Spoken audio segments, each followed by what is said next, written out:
We did a lot of drugs. All right, we're going to get a little crack in front of the mic here. So, all at the same time if we can. 3, 2, 1. That's how we sync up the mics. Works pretty good, except for the cracks don't happen at the same time. No. Delicious. Hello, everybody. We are back with another episode of the thing. This week we have a pretty special guest passing through town. I'm really excited to have him on. He's a legend. You might not say that for yourself, but I think he's a legend. Allan Cooke, welcome to the Dead Sailor podcast. Hey, thanks for having me. I think it's important to mention that this is my podcast virginity, and now I'm in the 21st century of media, you know? Wait, you've never been on a podcast? No. That's time. Allan Cooke's first podcast. What about Unclicked? I think it goes like VHS to broadcast television, and then the internet came, and then I wasn't there, and so I never made it to podcast until now. DVDs, or were you capped out? Yeah. You've been around the whole time, though. Yeah, Blake is also here again. Thanks, Blake, for joining.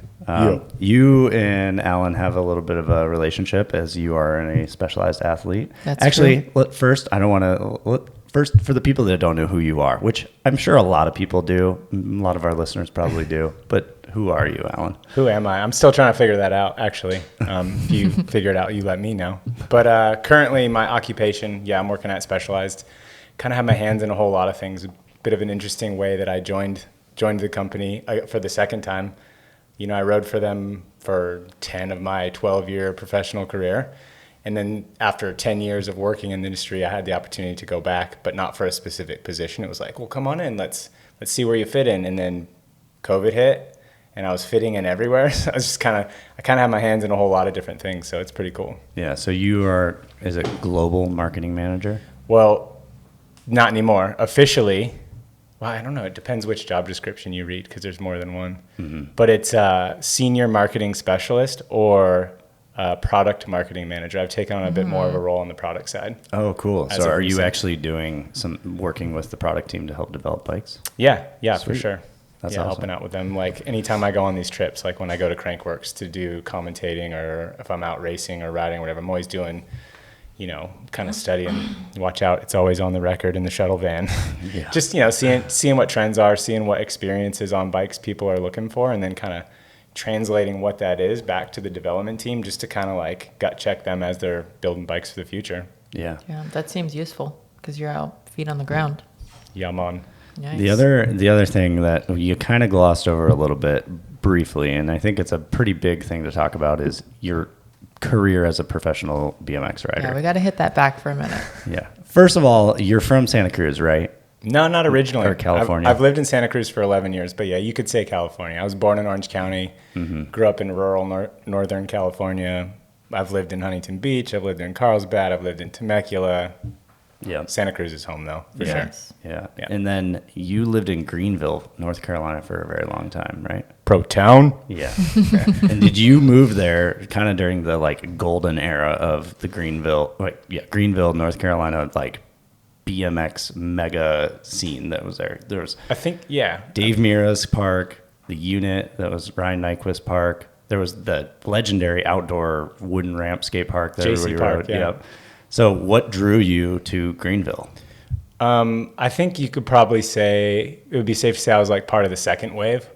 Obviously Mira and Nyquist and Mike Laird and those guys, I would say they were the first wave. They were the ones to really make it their home as professional BMX riders. And then Nyquist moved there, and I was always kind of friends with Nyquist because I used to ride the San Jose Ramp Club, was like my local spot when I was in high school. Mm-hmm. Local spot is in like an hour and a half drive away. But and then I started doing contests, and I started just putting the pieces together like, all the people winning are from the same place. Like, I know all of them. We should go check it out. And my plan was to move there for 3 months, and then I was going to move to Austin, Texas for 3 months.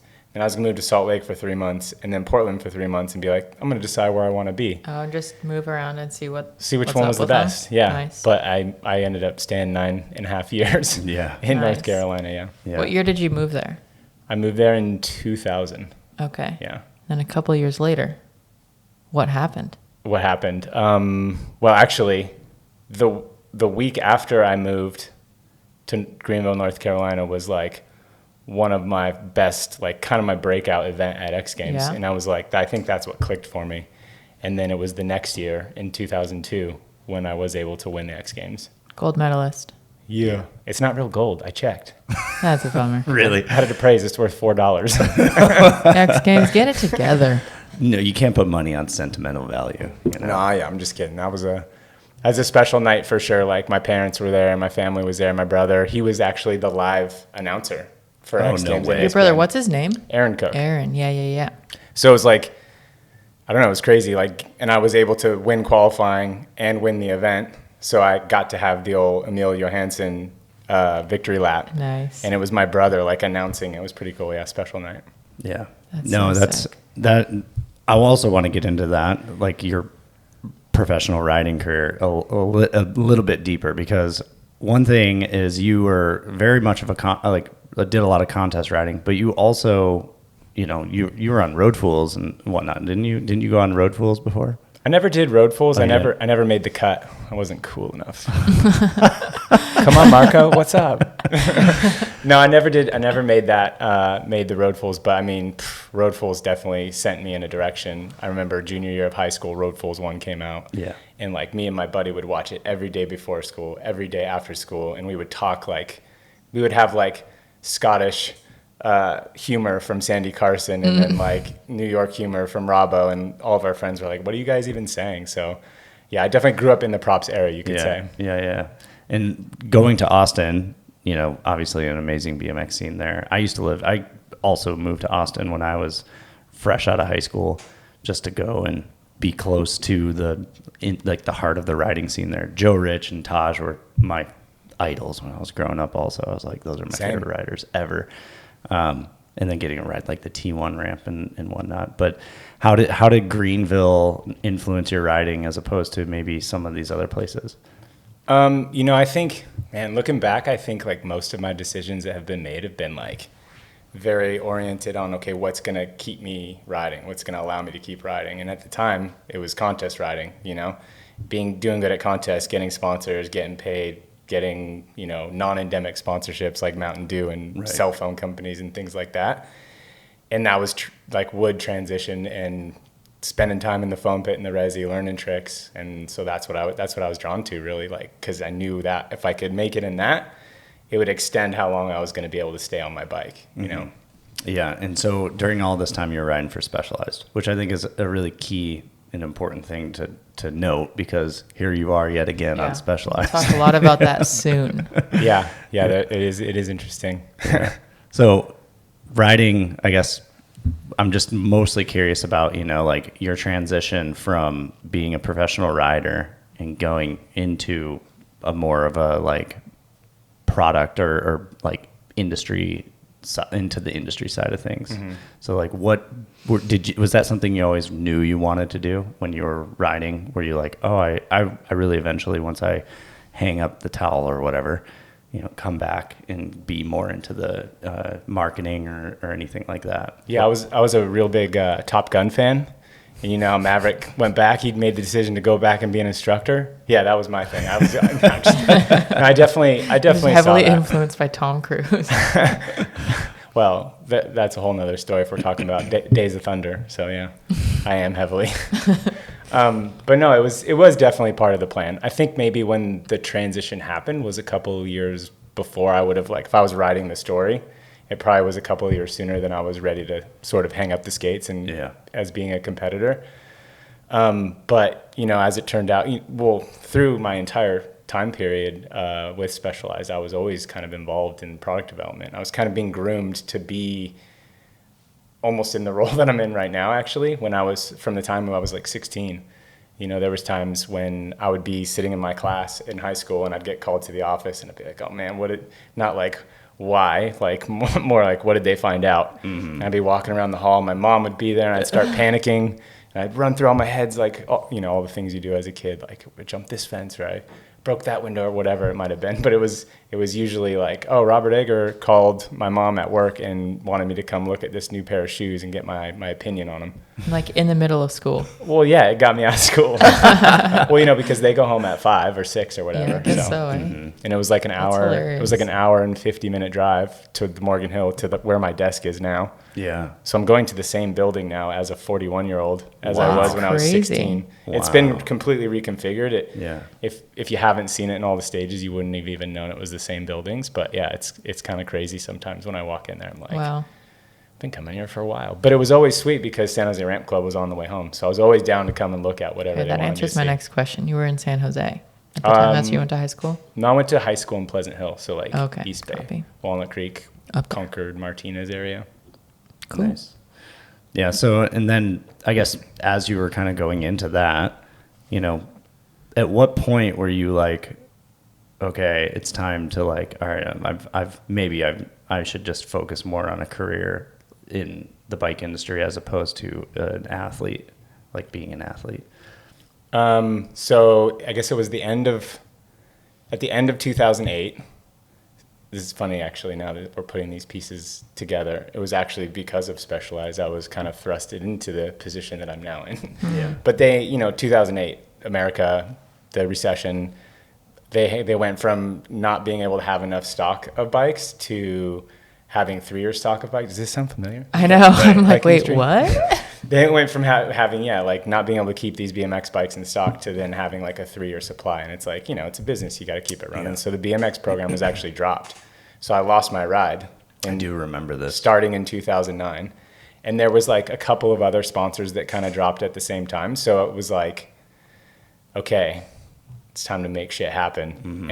And I dug real deep. I think I lost like 30 pounds. I got super fit. I used to be kind of chunky. I had probably like a 5-year celebration of winning X Games. I mean, I was stoked. What do you do? Yeah. But no, I got super fit and like learned a bunch of new tricks and like the stuff I saw winning. And I was probably the best I've ever felt on my bike and like the most consistent on the gnarly tricks was probably in the first like 5 months of 2009 when I didn't have any sponsors, when Crazy. I was just kind of finding my own way So again.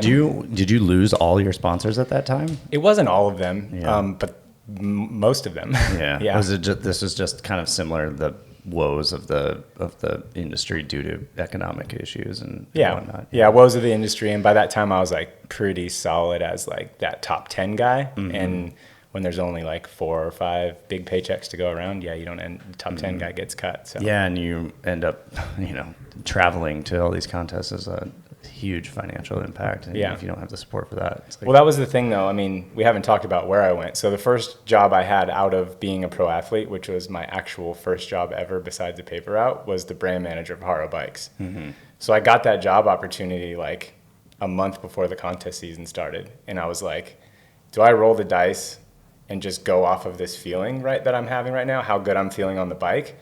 Or do I in January of the same year, we had our child, my wife and I, Mary, we had our daughter, Elle. So it's like, what are you going to do? Yeah. And I'd already been super, I wouldn't say complacent, but very satisfied with where my career was at after 10 years at that point. And I just didn't want to miss that opportunity to take that next step. Of course, I had in my head I could do both.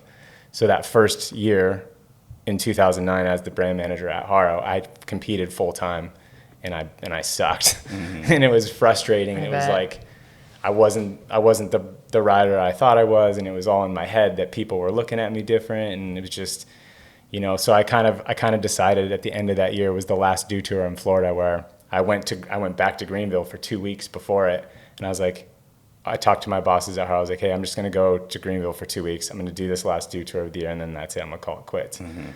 And I went, and then my whole goal was to make finals, because you want to go out, at least making finals. Yeah. Right. And man, it was like, I think in the first heat, I think I had qualified like 6th or 7th. So they took 12 to the final. So it wasn't a sure thing until like Alistair Witten crashed, Scotty Kramer crashed. It was like this whole buildup. But I ended up making finals and was able to go out on my own terms, which was what I always wanted.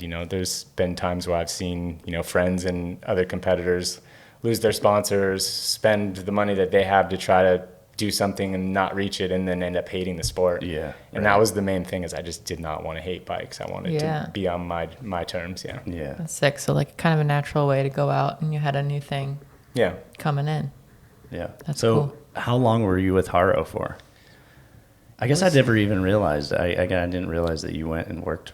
Yeah, it was worked like at Haro. 2009 to like, it was like 2.5 years. Yeah. Like maybe 2012 is when I made the move over to Santa Cruz bicycles. Yeah. Or no, sorry, yeah. to Bell helmets. Yeah. I was Yeah, like, I Bill. thought you went to That was Skip when I one. first Skip one. realized that you were in like bridging into the like mountain bike world. That was the first time. Yeah, Bell Giro. One of the first Bell trips that I did, I went to Fort William World Cup and like met all the Nice. World Cup racers. I was there polishing their helmets. It was sick. That's sick, actually. But that was like my first downhill World Cup experience, and I was like, I need to figure out how to do this. This is like. So I did you wanna do race? this one time. Did you try to a crack at racing downhill? No, I was No. a full goon, dude. Yeah. I rented a Trek Slash from like the local thing, and like didn't want to pay for a lift ticket and tried to figure out how to pedal. I didn't ride mountain bikes. Yeah, you just didn't even know yet. Yeah, I didn't You weren't know. into the scene yet. Isn't it though interesting when you come from when you have it's so funny, a BMX background, you know, you see it on Pink Bike and everybody always makes fun of it, but when you have a BMX background going into riding like mountain bikes, making that transition, or even moto, people that ride motos also, like it switches over really well. Yeah, Elliot is in the background here. What up, Elliot? Rawr. We're all dirt bikers here. Not actually. me. Oh, not you? No, I wish. Shoot. Actually, I do want to talk to you about your flip on a dirt bike. We'll get to that though. Okay. Yeah, we got to talk about. But it is interesting. So like when you say you're a goon, it's like, yeah, maybe you're not the fastest in the technical or like slapping corners, but man, once you start hitting jumps, it's so funny. Like you see people like Dennis Anderson or Christian Reigel or Brad Sims, like all these people picking up mountain bikes and then just super styly. Slaying at them. And you have that. You won Whip Off Worlds, which is also something we should Is that talk about. 2018? 2017 and 2018. Oh, yeah, back to back. back to back. The No big only deal. dude to hit a back-to-back win. Well, you know, Pretty sick. I think Goldstone maybe has a chance this year, but I'm going to be there too. So. Uh-oh. Are you Uh-oh, getting Jax. get Coming into the for you, mix kid. again? no, No, You're that's not going to pretty, get back into it? no, I'm going to be there. Oh, yeah, but I don't yeah. think I stand a chance against Goldstone. I don't know, man. Dude, I've come on, seen that your kid is whip. a magic man. No, it was I was looking at it recently because I just wanted to like remind myself of it. You have this. Your whip is so nasty because you come off and your back wheel is like higher than your head and you're like fully almost like reversed. It's one of those underwhips that's just like mind-boggling. Well, I have a criteria for what I consider a whip. Uh-huh. And my criteria, it's always kind of come from moto, like loving moto whips and stuff. And Let's like, break this down. if it to count as a whip, on the way up, your front tire has to be over your head. Mm-hmm. And on the way down, your back tire has to be over your head. Mm-hmm. Ah, That's a whip. Yeah. I've seen a lot of kickouts out there and the whip off, yeah. but that's a whip, in my opinion. Of course, it's whatever, it's preference. Yeah. But that's why I think they Physics. look like that. So like you guys got to use all the angles of the dangle. You got to hit up, down, left, right. And you got to use the bump stop on your triple clamp, and you got to pull back and not side. There's a whole thing to it. Yeah. Yeah. No, it's really interesting. So let's talk about moto for a little bit. That's why they look like that, because it's just the same motion on a motorcycle. Yeah. But for some reason, on a motorcycle, my natural whip is the other way. Wow. Because I refuse to do a goofy footed whip, so I just learned to do them the other way on a bike, and it kind of stuck. Yeah. Are you funny. goofy-footed on board sports? No. You're regular-footed. Or wait, I don't know. What is that? Right foot forward. My left foot is forward. Left foot forward. That's how you ride bikes too? Yeah. Okay. And you whip left. That way. Yeah. And you whip the other way. on Sometimes. moto. Yeah, on moto, for some reason, like, it's just that's been the way it's always been comfortable. I don't know why. So did you grow up? I mean, I met your dad. He stayed with Paris and us and I at My at our house. 73-year-old dad staying at Paris' house on a riding trip. What a legend your dad is also. He just shows up. He's there for, I don't know, 5 or 6 days. And he it was like rode 7. twice. He rode like once in the morning and also in the afternoon. And then in between, he would be like, oh, I'm just going to bebop around and check out. And he would be on the e-bike just zipping around. He rode more bikes than anyone I've ever seen Your dad's like in that, a short period of time. My dad's gnarly. My dad's definitely gnarly. But I was talking That's to him, sick. and he used to work for Kawasaki, right? And so was that a huge influence? Like, were you just always around motos growing up? Yeah, I mean, it's always been like some of my earliest memories are being at the Kawasaki race shop or being at Anaheim Supercross or something. But yeah, my dad, he raced for the motocross team in the 70s. And then like mid 70s, he transitioned over to the R&D team, which is... That is so funny. There's a very parallel line between Yeah. our careers. Like professional athlete goes and works for the company that brand development or it's product crazy. development. There's definitely some similarities. I haven't given it all up and moved the family out to the middle of nowhere yet. Yeah. But What do we deem as the middle of nowhere? Temecula? Point Arena, California. Where's that? You said it. It's a beautiful small place, but at one point, I think my parents had they got over raising their kids in the Orange County atmosphere, so we ended up moving way Northern California. Okay. And that's when that's how you grew up there. Yeah. Ended up going to high school up there. Yep. Well, I went Gotcha. to elementary and middle school there, but high school was in the East Bay in like the San Francisco Bay So area. you moved back down south as an adult? I think it was maybe 8 days after I graduated high school. I was 17 when I graduated. Okay. 2 days after I graduated high school, I did my first X Games in San Francisco. 3 days after that, I went on like an 8-month tour doing demos. Our first one was in New York City, so we drove to New York City. Damn. And then I ended up living with my brother on his couch in Huntington Beach for like a year and a half or 2 years before I went to North Carolina. Yeah. Nice. And so, like, growing up with your dad being so involved in motorcycles, that was just something, like, how did you get into riding BMX bikes or just bikes in general, being surrounded by motorcycles? I envisioned myself, the reason I rode a BMX bike growing up was because we couldn't afford to get a dirt bike. They're expensive. And my mom was like, oh, if you want a dirt bike, you better just start mowing a lot of lawns and save the money, and a BMX bike was way more obtainable. I could work on it myself. I could build dirt jumps in my backyard, things like that made it was more accessible for me. So how did you, having access to moto, get into riding bikes? I think, man, probably the first and foremost and the biggest thing that influenced it was the movie Rad. Yeah. Nice. Which I saw in the theater. I think I might have been, when did it come out? 86. So I was like 4. I feel like Rad has come up on this show more podcasts than it hasn't, actually. I mean, it's one of the best movies. Yeah, Maybe we it's do so an good. episode where we sit down and watch the movie Rad and comment about it. People would love that. What is it? 2001, whatever. Sarcastic. They wouldn't love that. No, they wouldn't. Anyway. I do actually Back want to to see you, Alan. Alan. I do actually want to see a World Cup review like that. Yeah. Oh, where everyone's just critiquing it. Yeah. Like the comment section comes to life. Yeah, that'd be great. But anyways, carry on. So Rad. Where was I? You Oh, yeah, discovered Rad. Yeah, you saw yes. Rad in the theaters. Yeah, so the movie Rad. And then also the other thing was when we were living in Orange County, as I was super young, every night we would drive home, we would drive by Orange Y BMX right off the 55 freeway. Nice, yeah. And on Friday nights, the lights were on.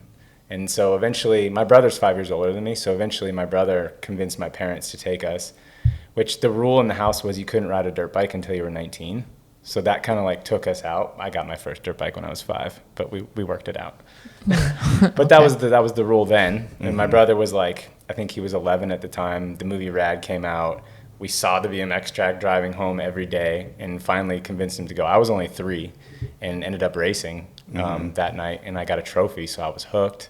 You were Obviously. 3 years old and you raced and got a trophy. I love that. What's crazy is I remember every single thing about that lap. Wow, that's insane. Like, set It's this like kid one up of in your the last core turn. memories. Yeah, I set That's this kid up crazy. in the last turn, and I dive bombed him, and I like kind of T-boned him, and we both crashed, but I got up and crossed the line first. It was like, Is there video of this?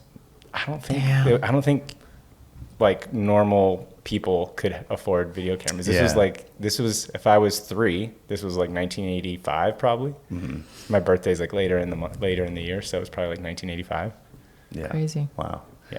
So started racing a little bit, and then you just got more and more into BMX. Well, there was alongside of moto, or were you still riding motocross around that time too? Yeah, well, so that was when I was 3, and then we moved to Northern California, and kind of one of the things that my parents kind of like sold us on from like leaving, where the only place we knew was, it's funny, my dad did it before he actually built our house. He built a BMX track in the yard. Oh, that's awesome. So we had that at our fingertips, and then eventually, not long after we moved up to the country, I did end up getting a motorcycle. So, yeah, and like 30,000 acres of LP logging land was like the border of our property line. Sick. So it was like unlimited moto riding, and even got into mountain bikes a little bit then. I had a 20-inch full rigid Nishiki. Nice. I actually raced the Kamikaze downhill on it when I was 9 in full moto No gear. way. That's kind of legendary too. There's some I think there's some photos around. I was wearing the Ron Lachine dog pound kit. It was pretty sick. Nice. That's amazing. You were a legend. No, so and your brother is really into motorcycles, right? Yeah, that's his thing. Yeah, he's in the moto industry. So he's been general manager of a bunch of big motocross tracks down in Southern California. He runs an amateur race series. Oh man, he's gonna kill me for not being able to plug it. What's the name of it? It's Swap Moto. I'm sorry, Aaron. Sorry. It's like one of the premier amateur race leagues. Yeah. In the country, in the country. He does some events in the East Coast and Texas and all over the place, but Nice. primarily in Southern California. Yeah. Wow, It is the mecca for moto. that's really cool. So now, since we're talking about motocross, Yeah, let's talk about I really want to know about the backflip. I saw this video, and it's you at Twitch's house, and you just flipped a dirt bike after what? How many tries? It was like you flipped in the foam pit a handful of times. Just what? You just had seen it. People were doing flips. This is kind of early in the flip era, right? And Yeah, what is this? I think I was 06. Oh man, I don't know. Yeah. Yeah, Mid 2000s. probably about 06. Yeah. There I was, a little kid living in Temecula. Oh, it was in watching Temecula. that shit. Yeah. That's where it was. Yeah, that's where I grew up. Yeah. It was actually, I think it used to be Brian Deegan's house, and then it was Nate Adams' house when I went there. And it kind of, I guess, what spawned it is like, remember the show Fuel TV? Uh-huh. Remember Oh, the yeah. network The Fuel channel. TV? Oh, yeah. What was the daily like news? Blue Torch? Was that what it was called? They had some like action sports news thing. Okay. And I remember watching it at home, and one of the news things was another BMX rider. It was like the first BMX rider to do a backflip on a motorcycle, and then it cut to the clip, and it was on like a mini bike, like a 110 or something. And I was like, it's like we can't have that out there as being. You don't born. remember who it was? I do remember who it was. You just don't want to. It doesn't matter. It doesn't matter. All right. If maybe Fuel TV, I think Fuel TV's on the internet. I Probably. think they're On making YouTube. a resurgence, Yeah, actually. it's like a YouTube Yeah. channel, so maybe it's out there somewhere. You can figure it out. But me, as like being a young dickhead that I was at this time, I wanted to like show this person, because at the time we were like, Damn, I want to know. Mira built a mini Supercross track behind the warehouse just for like between sessions, so we weren't bored or whatever. And we would get bored of the Supercross track and then bring our I think we all had XR80s. And we would just do flips on the resi. Like, of course, the foam pit was there. We'd do that first. But then we would just get to the point where we were comfortable just flipping the resi, no problem. So I was like, kind of had an idea about it. And I knew the people because Nate Adams was my teammate through DC at the time. And he was like, kind of like, yeah, come on, go for it kind of thing. Because it was a little early on the flips. Like, there was a handful of guys doing it, but not everybody. But yeah, I ended up doing it, I think, 6 times into the foam pit and then did it 3 times ramp to dirt. Perfect. In the Pretty same sick. day, and that was it. It was literally perfect. Checked it off the list. Never have to do it again. Same day. You never did it again? No. What's funny is I've thought about it. I've like leaned back a little bit. No, You're still looking young and spry. You should hit that again. There's no need to. Yeah. If I had a good reason, if a reason came up, I'd probably do it. Yeah. I'm going to find out who this other guy was, and I'm going to start a battle between you two. I mean, the other thing another thing I'm curious about. Do you remember that weird feud that Deegan had with BMXers at one? There was like a fight. Do you not want to talk about this? I was ground zero, bro. You were? Oh yeah. Did he fight you? So he didn't. This is good. Dude, This is so he good. didn't fight me. I was like, I think I was 17 years old and probably like 140 pounds. I was just a little kid. But there was like, I think it was Gravity Games in Rhode Island. I'm looking this way because that's where I keep everything in my brain. Right side guy. But yeah, I think it was Gravity Games in 2000, and there was already a little bit of beef and like kind of some shit talking. But can we cuss on this? Yeah. Okay, yeah. cool. Yeah, for sure. Yeah, there was kind of some back and forth, but at the time it's like, how was the back and forth going on? It was just like, there's no social media. Yeah. There's no like, This wasn't even was back Twitter. in the day when you there was talked shit to someone's MySpace, face. but that's not what we used it for. So there was a little bit of tension or whatever, and there was this after party, and dude, I don't even know what led to it, but next thing I knew, Deegan like shoved me, and I obviously flew across the room because I was this little tiny kid, and then like that kind of like built up some tension, and then I was like, I'm out of here, like I don't want to be here, so I left. And that was the night after that party. Out in front of this hotel there was like a brawl with like Jay Miron, I think Dave Asado and Deegan, and all of like the whole thing kind of like started there, and it went on for a couple of years, but we all grew up and it's all good. Just Like, BMX versus yeah, like freestyle I haven't. guys. Somebody I haven't poured a seen- beer on him, or he poured a beer on somebody too at an event or something. What was That the was, deal? I think, the same night. Oh, that was there the was same some. night. Oh, okay, Yeah, okay. it Just was all. who's harder? It was. Yeah, it's We were all in a new world, right? And Yeah. everyone was trying to be the king. Well, some people were trying to be the king. I was Not just you. trying to be there. You were just a 17-year-old kid who got a shoved very by little fucking kid. I was a very the metal little kid. militia. But it's all good. We've hung out before. I think I hooked up his kid with a BMX when I was working at Haro, and it's the like reason I no ask no is hard feelings. you mentioned Deegan's house, and the when you flipped the moto, he was there in the video. Oh yeah, too. they were all there to watch me die. I could see it in their eyes. I thought I was gonna die. and you just did it, and you're just like, That's pretty Been sick, doing this though, for years. actually. You guys just learned how to flip like last year. It's all good. A good respect moment, huh? I think I did gain maybe a little bit of respect Good. on that one from those guys. but- It seems definitely like people are growing up now. I think Everyone's the thing. cool. I think the thing that was funny was like, you know, any athlete at the top is very fickle about their like, got my suspension, got to have my stiff wheels and my bar, and I was just on like a bone stock 250F, and I think that's why they thought I was gonna die. wow, that's crazy. Like you hadn't set settings or anything on suspension. I mean, it was just like straight off the showroom floor. That's It was, amazing. like, I don't even think I had. And your pipe shit on it. still looked pretty fucking clean. Well, there's a big risk there. You don't want to blow that one. No. So okay, we can move past the moto thing. The one thing I am curious about too is you know your trajectory in mountain biking, because you did whip off and you won it twice back to back, which you said is Pretty maybe legendary in both sports. potentially, maybe we can potentially the only time it's ever happened. Maybe it is, I don't know. But have you, I guess you rode Darkfest and stuff like that. What is, I guess, where you're kind of having this resurgence into the mountain bike world?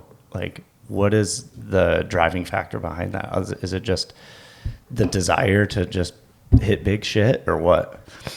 I don't know. I do think about this a lot, and it's because it's like my choice, you know. For a long time, I was doing the thing I loved, but for something specific or for another reason. You know, they always say, you hear this saying, you know, find what you love and make it your job, and like, yeah, to an extent, but like if it's like your sole purpose is to perform at this certain level. Like everybody has a bad day, and then you get the mental side of it, like coming back from injuries or seeing your friends like have life-changing injuries and like all that kind of stuff.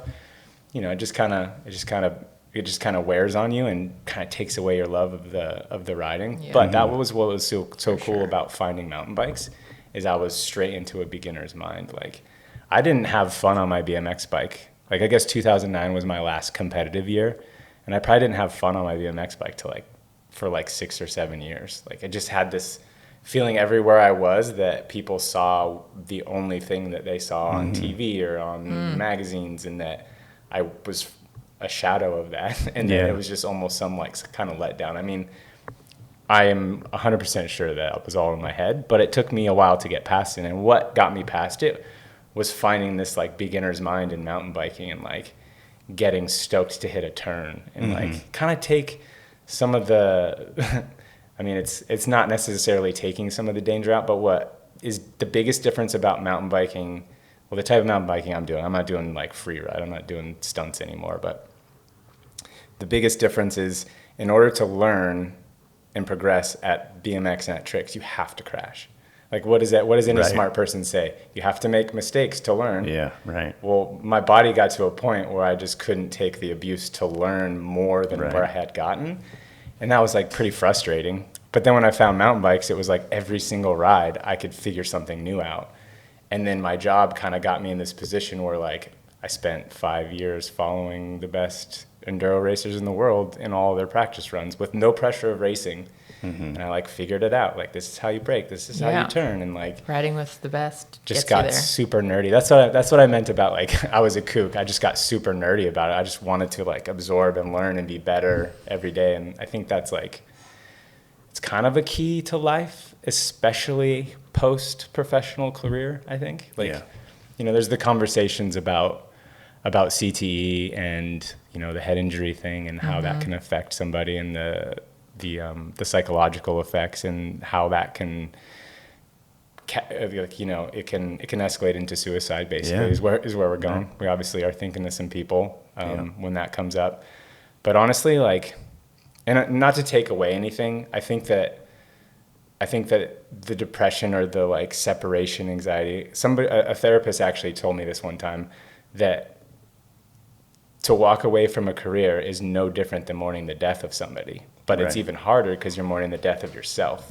your vision of yourself, how you think other people see you and all that stuff. And I mean, it's kind of cliche and silly, but mountain biking probably is what it definitely got me past all of that. And I think it's probably what has me still going. So now, going back to your original question, the Dark Fest thing, like it's not necessarily a motivation to I don't know, of course it's great. Everyone wants acceptance. But ultimately what it comes down to is I see these things and I'm like, fuck, I got to know what that feels like. I got to know what that feels like. Cause you know, I mean, not to get dark here. This isn't dark. This is happy, but you can't progress forever. And like I've never seen the light at the end of the tunnel, but I do now probably, to where I'm probably, you know, I see where I'm going to get to a point where I'm going to not progress any further and be totally fine with that. But right now I'm motivated and I want to like use every second of that. So I come up with these ideas and I'm lucky enough to have had that BMX career and the notoriety to where I can hit up dudes and be like, hey, can I come ride your thing? And they invite me and I get to do some pretty cool stuff. Yeah. Yeah. You know what? I think the idea of what progression is, right, if in what you're referring to, I think your vision of progression is like getting better at like being faster or doing a different trick or doing it a different way. But I think like your dad, like he's how old is he? 73. 73 years old. I would argue that he's still progressing in all sorts of different ways, right? So I think you can always progress in some manner, and it's just a matter of what it is or how you view progression, you know? And that's a good point. So, but yeah, no, I think it's really, it's super cool to see, you know, you have one of the sickest styles on a mountain bike when you're hitting a jump. And it all comes back to, you know, thanks, man, background and BMX background. And I think it transitions really well. And you like, you know, when I see you go and blast, you know, I don't want to age you if you don't want to be aged. I already said I'm 41. You already said, yeah. Like 40, you know, you're in your 40s and you're hitting, what is that? That's Dark Fest, right? Like, was that the only one you went to, or have you been to other ones? It was the only one I've been able to go. It just so happened that we were doing a bike launch like on the other side of the hill, and the day that the bike launch ended was amazing. The first day of Dark Fest. Mm-hmm. So I only found this out like the day or two before I was leaving. So I just brought a downhill bike, like without even talking to anybody. I just started messaging people, and of course they were like, "Yeah, come on over, check it out." Yeah, and they were super welcoming, and that was another thing that really drew me to mountain biking. Is it's much more inclusive than BMX for sure. Yeah, for sure. I mean, it's just an age thing too. It's an age thing. Yeah, I mean, it's boom happened later, Well, I guess maybe probably the same time, but Yeah.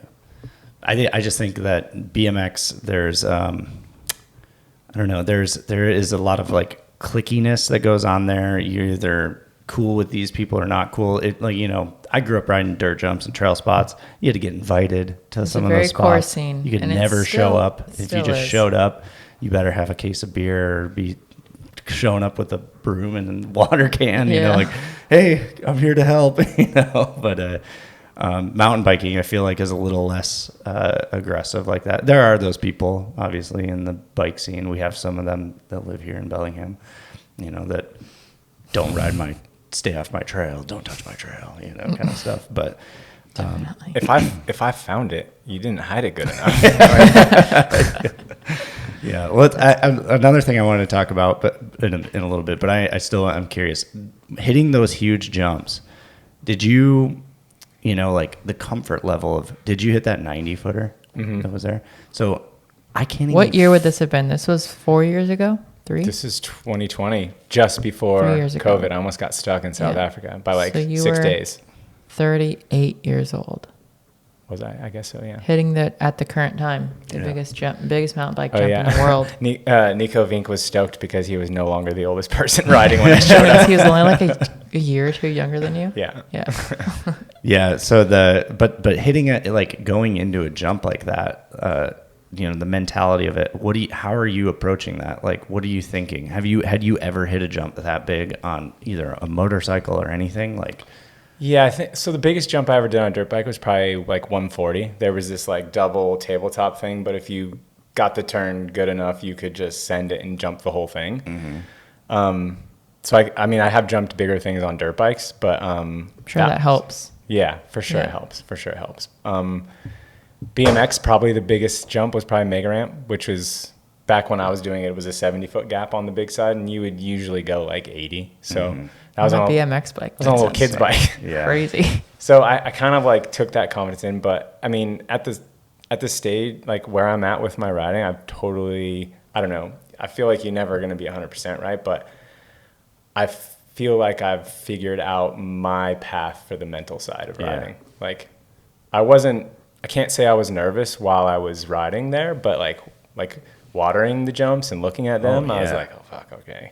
And just like, being able to visualize it and let that be your guide for confidence, and then switching that all off and just enjoying the moment is like something I've kind of figured out how to do. Yeah, walk us through some of that. I'm very intrigued as someone who's trying not to die currently. I just, you know, I don't know. I pick up little pieces from all over the place. Like one of the things that hit me, and where I think I really actually, the first time I ever actually keyed in on this thing. Like, I think I had done it before, but I didn't really know what I was doing or the process was. This light bulb went off. I was watching some Tony Hawk documentary, and he was talking about trying to learn the 900. And now he would focus on only visualizing, because, you know, you're trying anything, you're going to visualize it. So then when you're in the moment, it's not a surprise.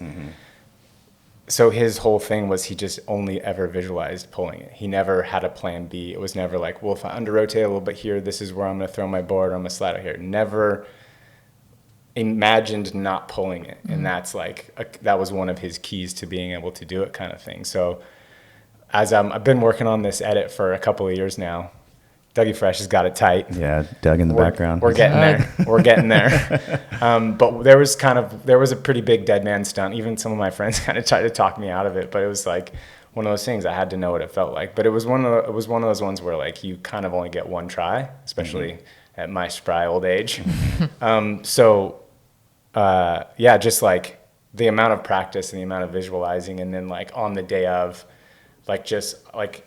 And I had never done this before, but this was just one way I'd figured it out. Just my wife, Mary, she's very spiritual on the yoga side and does yoga teaching and all that stuff. So I just lay on the bed and closed my eyes and just visualized for like 45 minutes, only pulling it over and over and over again. And then when I was done with that, I just had this like sense of relaxation. And I had this little warm up spot, went and warmed up and just went boom, straight to it and pulled it first try. And when that happened, it like clicked to me. I'm like, okay, there's actually a process that I can follow. And the amount of confidence you get from knowing what to do is like, now I'm almost like, feel like, what's that Limitless pill? Like, Yeah. Just I like, know- where is that spot? yeah. And like, if it's something that I'm really focused on, and like, if I'm worried about not doing it, I feel pretty confident about figuring it out. It's the little things that, pop up out of nowhere that you don't, like when your stem slips and you compound fracture your arm. Right. Yeah. Yeah. Sounds like a specific story. Yeah. That was 13 weeks ago. I don't even remember it. Oh, damn. Nice. Yeah. No, so you weren't ever, this is a more recent ability to kind of get into that headspace, riding BMX bikes, and learning new tricks on a BMX bike. Do you wonder, like, are you curious about like, what if I was in that headspace back then? Like, did you ever think about like what you would have been capable of? I mean, I'm not saying you haven't been successful. You've obviously been incredibly successful, but I'm just curious, like, how does that headspace, how would that headspace have affected you in the past? I think it would have completely changed my competitive career. Like, I'm not saying for the better, because you go down the roads you go down for a certain reason, and for whatever reason it wasn't my time to have figured that stuff out. But like, yeah, for sure, like being able to deal with the nerves of a contest or something. Like, I always used to have this sort of formula that I was 80% sure of what was going to happen and 20% unsure. That was like where my comfort zone was. But every once in a while you'd find yourself in a position where it was flipped, where you were 80% unsure of what was going to happen and like kind of 20% like, I think I can do it. And like in those moments, I think is where kind of what I've learned now would have really helped out. Yeah. I mean, in those moments, you're just sort of like, I'm probably going to get hurt if I do this, but whatever. Or like, how are you sort of like I just need to go for it, like. Usually, I mean, there's been I learned this by, you learn things by watching, right? So flash way back to the first backflip ever done on a motorcycle, Carey Hart. Yeah, I remember. Was that X Games? It was Gravity Games. Gravity It Games, was the same year the whole thing happened. It was the landing with a Nice. dirt lip carved in, like vertical lip carved in the back of a landing. So he just went straight up the backside. Yeah, it was like a spine flip. It was sick. Yeah, I remember But he was that. like 50 feet in the air. But at that point, he had never done it into a foam pit. He had never done it into water. He could do it on a BMX bike. But I saw his process, and his process was to tell everybody he was going to do it. Just so And, he was like, committed. He didn't like go and carve the lip like late at night when no one was around and try to surprise them to get a bigger score. He was like, I mean, looking back now, this is assumption, but I feel like he was like putting himself in the position where he had to do it. Yeah, like he's no, out there I carving the remember. lip during practice. And I remember That's the insane. announcers were talking about how he was going to do Dude, this. for 4 days Yeah. leading up to it. Yeah. They were talking about it. So that's usually something I fall back on. Like, you just tell somebody, and then you're like, I have He to was do a this. 20% guy at the time. 20% sure he could do it, but 80% sure that he had to because he already told her. Exactly. That's wild. Yeah. So that's one of the things, like looking back at one of those moments was X Games. I don't even remember which year. It all kind of seems like one. I think it might've been my last one. So 2010, cause I was previously qualified, or 2009. I don't know. Someone can Google it if they care. But I had usually you have like a safety run. I think at the time we were getting 3 runs and best run counted. So like I had a safety run to start the contest. And then I pulled that, and then I had okay, this is my banger run, and then I pulled that. I was like, well, now what am I going to do? And on the elevator up to the rolling, because it's inside the stable center, you're basically rolling him from the rafters. My brother's like, what do you think about Superman C-Grab flipping it? And I was like, I was kind of thinking that too. And he's like, okay. And at the time there was a 50-footer and a 70-footer, and I was like, man, I don't think it's going to be any easier on the 50 than the 70. So basically just went for it on the 70. But I told a bunch of people just before I was going to do it. And I was like, I had that in my head. Okay, now I have to do it. Yeah. And I ended up pulling it. It was sweet. That's sick. It was on the cover of USA Today or something. Probably the most circulation I've ever had in my entire life, Wow. but in a newspaper. Yeah. I mean, I feel like those mega ramps, have you ever seen anyone come up short on them? I feel like it's almost impossible because you're going so fast. So you're going to get over it, and then you're mobbing down 80 miles an hour, like you're saying, down the landing. But yeah, I mean, I think I've seen someone case before, but there's like an angled safety case. It's like, it's funny looking at it. It's hard to tell, but it's like probably a 15-foot safety case. So, and yeah, we were like basically the rolling for the 70-foot side. We're having to skid like 2 sheets. Oh, I Because do not want to. It was built for skateboards, not bicycles. Yeah, so we had to skid down, and then you would be like, okay, now I'm going the right speed. So casing was it wasn't just mindless drop in. No, you had to Holy like shit, time it. You had to time that it. makes it scary. That makes it way worse. The jump was always pretty chill. It's like a 747 coming in, right? Yeah. Like you could kind of land. You're definitely going to get burned from the skate light because you're going like 40. But it was the quarter pipe that was terrifying. See, I do want to know about that. Dude. I hit a 20-foot quarter pipe one time, and it was the feeling of being in the transition for that long was so nauseating. I did not like it. So I can imagine those things are like 40? 27. 27? Yeah, with 2 feet of vert. Yeah. I don't know. They made them smaller. They were 27 with 2 feet of vert back then. But yeah, I mean, I'm sure like as you're going up that tranny, for those of you that don't have a BMX background, when you air a quarter pipe, you kind of spot the coping, and that's like your point where you pop off. Yeah. But going up a 27-foot quarter pipe or a 20, it disappears. All you see is a wall in front of you. Just a wall of and then skate light. All of a sudden, you're in the air for a very long time. Oh my God. Yeah. And which is terrifying too, because you said there's 2 feet of vert on that. Yeah, it doesn't feel like there's any though. That's insane. Because you're going so fast. Yeah. And so like if you go, the margin for error is you case, you die, you pull out too far and you go to flat, you die. It's about 8. You have about 8 feet. Like 8 feet out from coping, you were going to survive. You might fall, but you're not going to explode. But much more past that, like Jake Brown, he was like, shoes off. He was like 18 feet out from I still have the shoes coming off, like burned into my brain. That happened like 30 minutes before our event started. We were like, oh my God. Are you serious? Yeah. That is so horrific. This is a kind of a funny story. I had smoked a joint before watching that contest, and I literally thought I witnessed somebody die on live television. Dude, I was there. I was there, and I thought his feet were still in the shoes. Me up. I didn't smoke weed for 2 years after that. I was like, I swear to God, I witnessed somebody die. I'm sweating right now. That's so good. Have you ever seen Pet Sematary? No.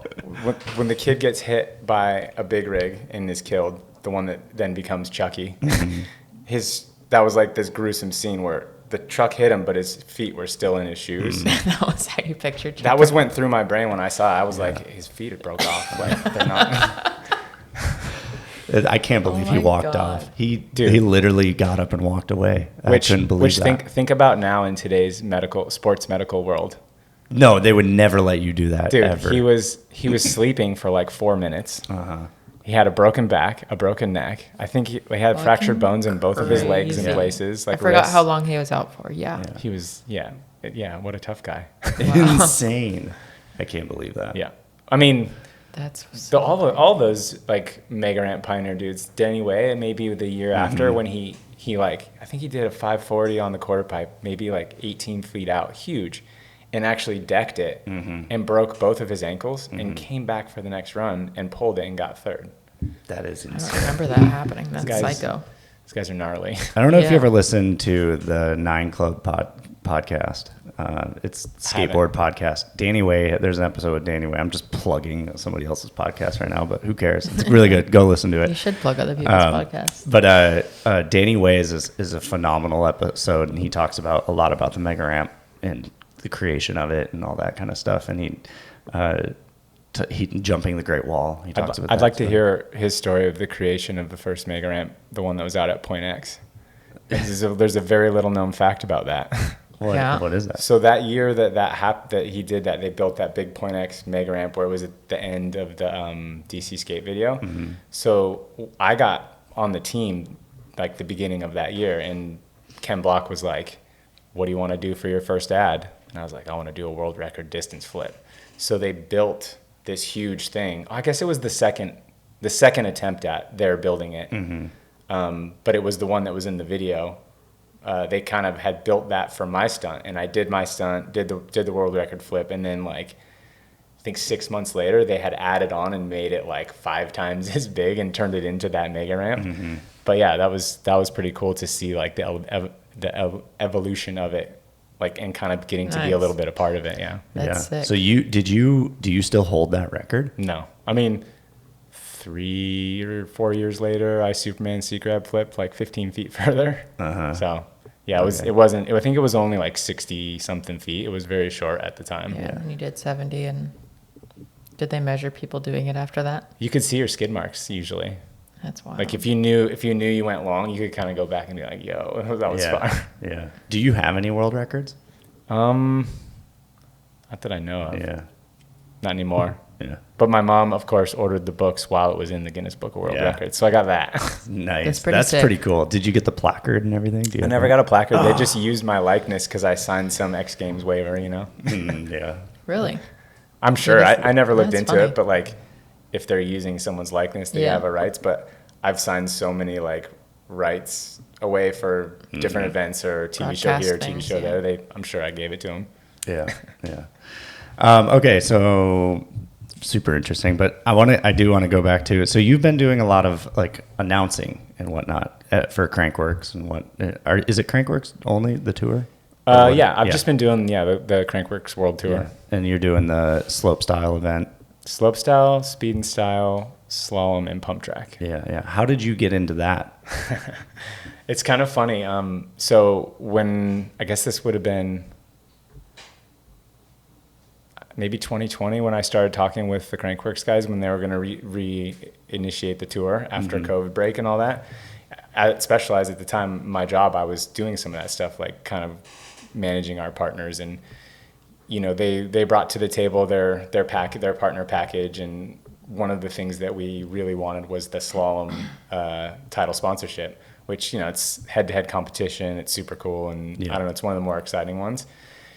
But when I said that we were in, I asked Darren, the managing director, I think is his title, of Crankworks, asked him, you know, like, what's a way that we can not just promote Specialized as a brand that makes things? Like, I don't think anyone's ever really said that Specialized makes a bad bike. Like, but how do we like, beyond the logos and the impressions, how do we incorporate Specialized as a group of people? And like, how do we get to know a little bit more about the people that work there and the things that are beyond the sales of bicycles and stuff like that? And Crankworks is like one of the best event organizations I've ever worked with or even witnessed. Like seeing some of the things that they do for their athletes, it's like, it's insane. The length that they go for their athletes, it almost eliminates them from needing to give up 15% of their paychecks to not have an agent, because they're like putting together their analytics and how much TV time they're getting and putting it all together and giving it to them, and then they can use that to go get sponsors and stuff. It's pretty cool. But you know, they're super willing to work with people, and they kind of like, you know, that they're open-minded, and that's how they get the good ideas. So the way that they came back for Specialized to be able to promote us as a group of people was to highlight, you know, the people that work there and the things that we're doing. So that season, it was last season, we're actually not a title sponsor this year, but last year when we were, the way to kind of show us as a group was we got like I think it was about a 2.5 minute video spot, and I would go before the events and we would do a dig day. It was really soil searching focused. That's our Specialized advocacy efforts.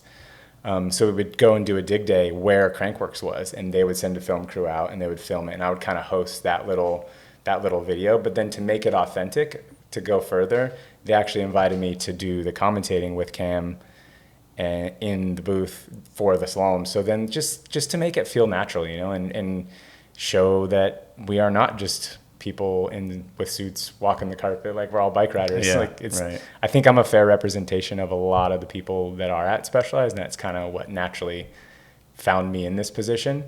But how did it get from there to here? Thrown right in the fire, you know. I mean, I had done TV stuff before and I wasn't super nervous, but I, you know, like following a protocol or having a director in my ear telling me certain things, I had never done that. But Cam, this was pretty early COVID, so Cam had a flight delay, and his flight delay made it so that when he got to where he was going, his his COVID test was going to be expired.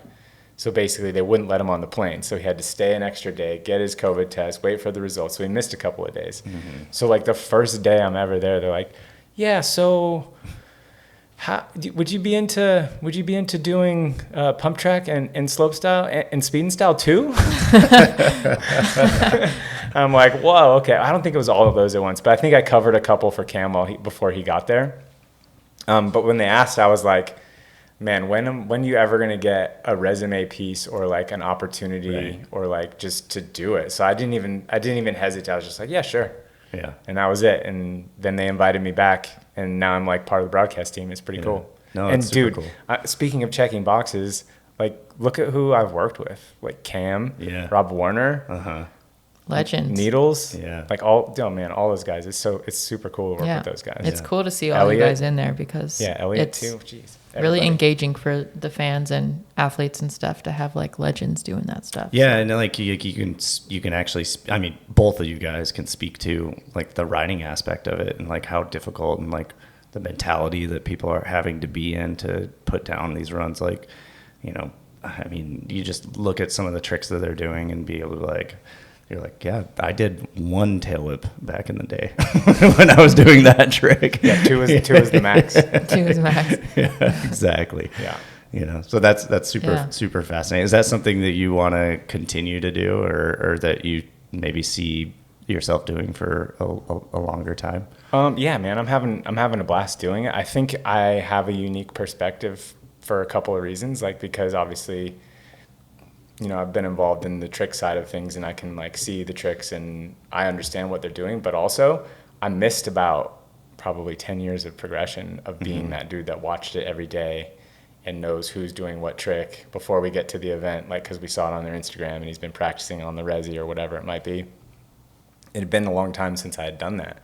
So getting back into it, like the enthusiasm is like 100% genuine and I'm like so stoked to be there and a part of seeing this stuff. Like I cannot tell you the feeling, like it's almost like how it feels winning a contest on your own when Lemoyne did that gap into the village last year. Yeah, oh I'm literally getting chills right now thinking about it. Like just the whole valley and the buildup of it, like when he crashed and pracked the whole. Oh man, it was just it was wild, insane. It was cool to be able to like be my face a part melted. of presenting it to us. Yeah. There's one clip if you go back and watch it. It's pretty hilarious where it's I think Lemoyne's celebrating and they go back to Cam and I in the booth.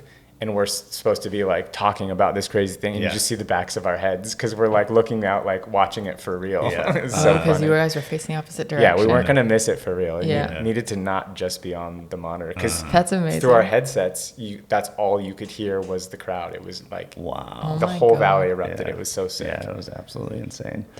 Damn. One question I have regarding all that too is like, how do you keep, especially with Emil Johansson, how do you keep what is regular and switch straight with that rider? He is so insane. Like switch looks regular looks switch. Like you can't keep up with I'm that. like, wait, which one was that? So how are you listening? Are they telling you, like, do they tell you like, oh yeah, that was a switch tail whip? Or like how are you keeping track of it? Well, I'm not that great at it. Yeah. I've definitely blown it and Cam's really good at it. He can tell every time. But there are times where I get mixed up because, you know, an opposite 360 then makes his downside tail whip a regular tail whip. Right. But then his bar spin is opposite. Mm-hmm. And if he switches that around, then all that's backwards. But he's doing all of those things at the same time. Yeah. And it gets super confusing, and I definitely blow it. If you go back and look at the Red Bull live chats, they call me out pretty fast. They do. I mean, you cannot criticize anyone for getting that wrong. Dude, you guys can fuck off. He's still a legend. Watch Emil's winning run from Innsbruck that just happened. I mean, because that was actually one of the cool things. That was his 12th Crankworks slopestyle win, which put him one ahead of Semenuk.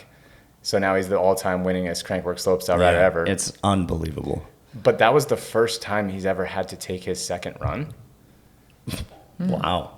And there's been this like weird, you know, people are gonna hate no matter what, but people try to downplay how good Emil is, like because he hasn't had to try, he hasn't had to work for it, or I mean, it's just because he's that good. He hasn't had to back up his first run.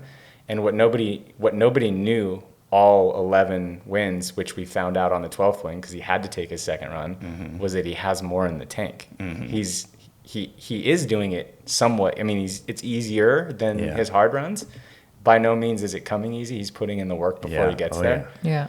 But to see him like grab the bull by the horns, so to speak, like Emil's a pretty quiet dude, and sometimes when he wins, you don't see the biggest reactions.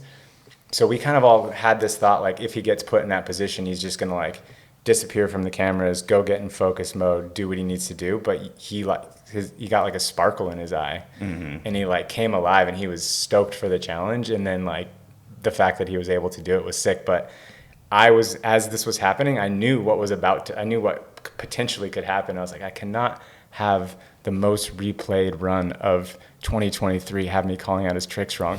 So if you go back and watch it, you hear me as he starts like getting like really tack with it. I'm like, and this is where he starts throwing in the opposites. Like, I mean, I announced what was happening, but Like, can't take that detail. That's good. It's pretty funny. Yeah. That's good. I'm curious, at the beginning, like, how did you do? Because I know that the commentating curve can be pretty gnarly. Like, just coming into doing that. I think I did okay, I guess. I think from all the time being on, like, I mean, I had done some stuff before, like random ESPN morning talk shows and X Today's and that Fuel TV show. So I'd been in those situations before, so I wasn't like, I don't think I was worried about it. So, I mean, I definitely was crap the first couple of times. But like you had your talking cool. over people. But I mean, that's like we talked about earlier. That's how you figure it out, right? You blow it and then you go, don't do that anymore.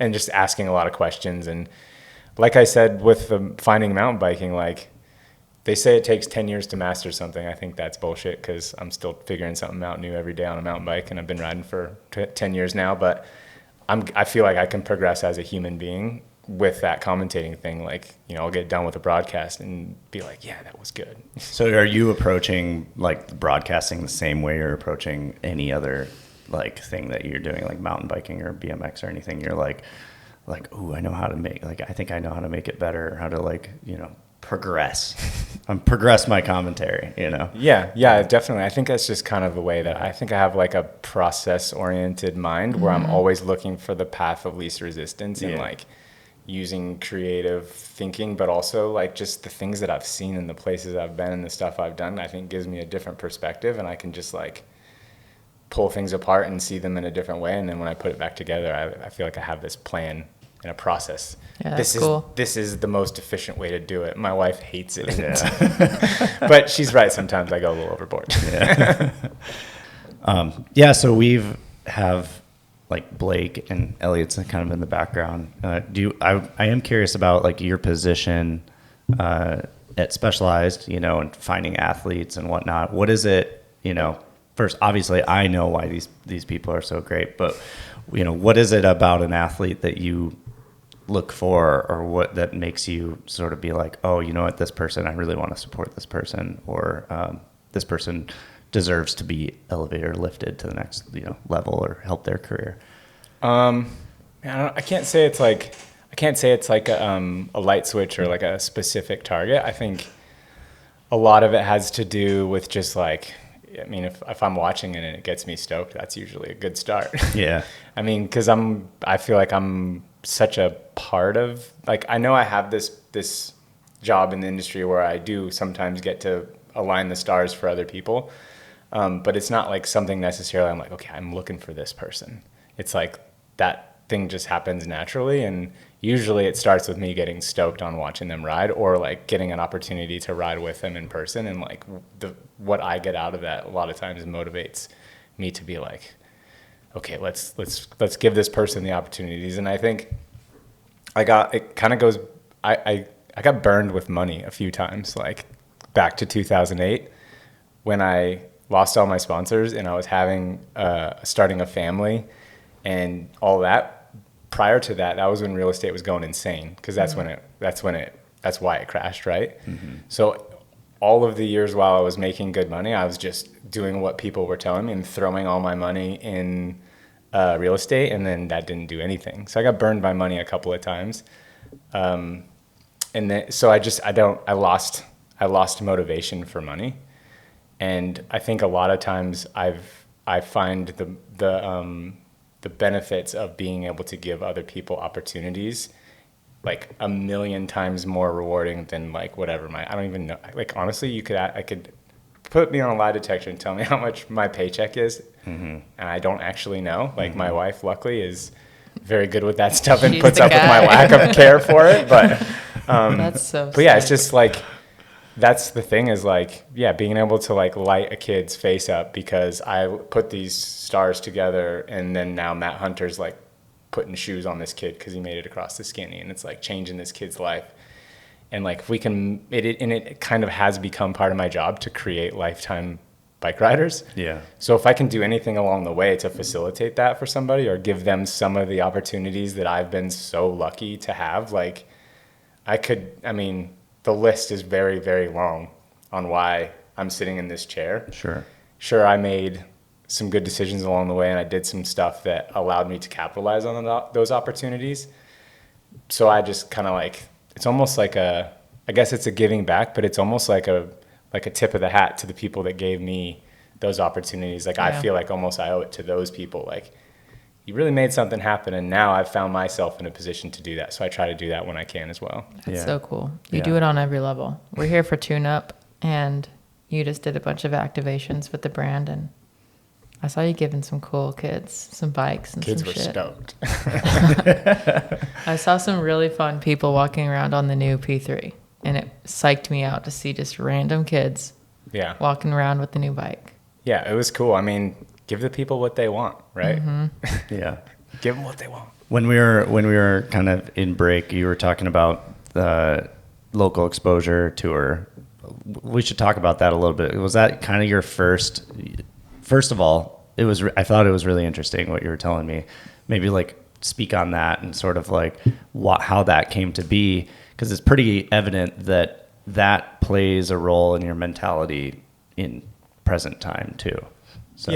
Yeah, I think that was kind of like what initiated the local exposure tour. Was like, to give some context, was I would get 10 of the best riders in the world, not necessarily connected to the tour sponsors. All of the tour sponsors were my sponsors. So it was Specialized, Bell Helmets, Boost Mobile, Mountain Dew, Fox, DC, all these different sponsors. And they would just give product and help pay for the tour to happen. But the reason why we had the tour was because a very specific time I was riding in Section 8 in Ohio, which you've probably heard of Anthony Napolitan, born and raised in Section 8. I bumped into him when he was 16 years old, and like, a question you get as a professional athlete traveling around is, how do you get sponsored nonstop? How do you get sponsored? Well, maybe kids don't ask it anymore. They just go on YouTube or they send you they're an still Instagram asking message and it, stuff. for sure.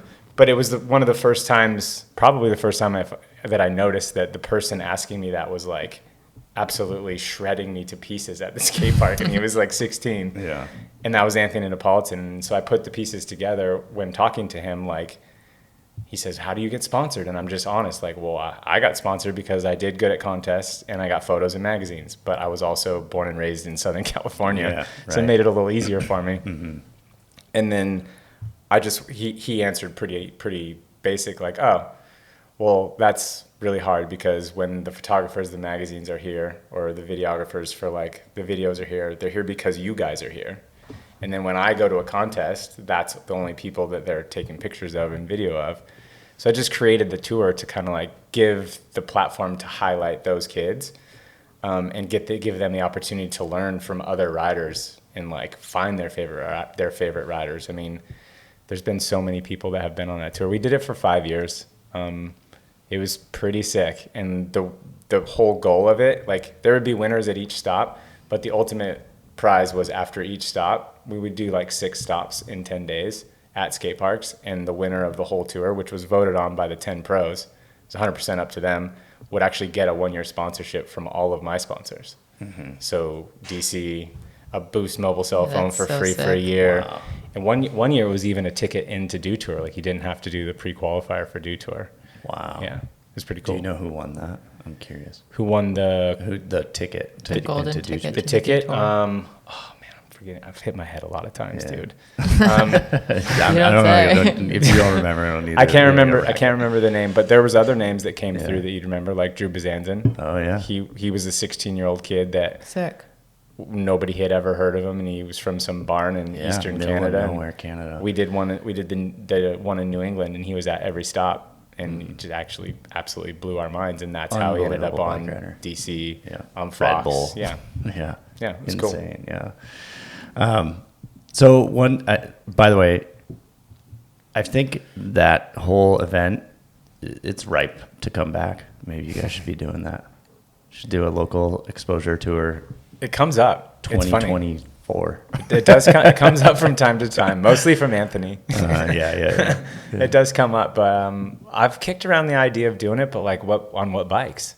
Mountain bikes does would it be evolve? so cool. Honestly, I I feel think it'd be there's really so cool. much going on in mountain biking, especially freeride right now, that it would be. I haven't done a cool way to tour, do it. but I've done some like what I don't know. I just call them bike park jams. I did some stuff with the 50-1 guys in the UK when I was working with them, and then I did one for Status in Texas, that bike park in Texas. We just Yeah, call them you bike did. park jams. You just like pick out a few sections at the bike park and just have a jam there, and we have music and I'm announcing, and we give out product for all the winners, and it's a good time. So I guess I've done like similar things, but just one-off events. Yeah. The tours though, those are pretty good. I know.